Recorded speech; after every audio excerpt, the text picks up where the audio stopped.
Pagka-receive mismo ng opisina ng Secretary General, immediately kanya i-repair mo sa opisina ng Speaker. Ayun, Kaya tama. kinukwenta natin ano ba yung immediately. Opo. Padalos-dalos mong ibigay. Parang gano'n, ha? Bilisan mo. Bilisan.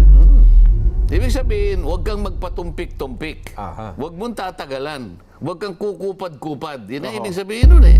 Immediately. Teka muna, bukas ko na... Ang ibig sabihin ng immediately, kaagad mong ibigay. Huwag ka nang mag-isip na... Kasi wala ka naman dapat isipin pa eh.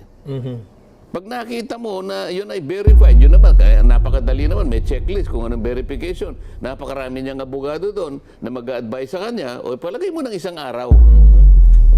Isang araw. Opo. Siguro naman sa loob ng isang araw, mga ilang pahina lang naman yun, bubusisiin, o ito ba'y na-verify?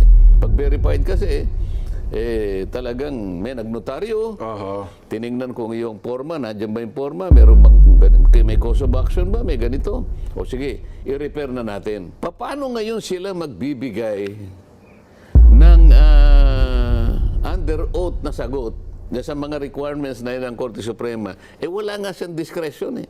Ministerial, lilitaw ngayon dito na yung Secretary General, kauna-unahan, hindi niya ginanap ang tungkulin niya. Lalong-lalo na yung December 2.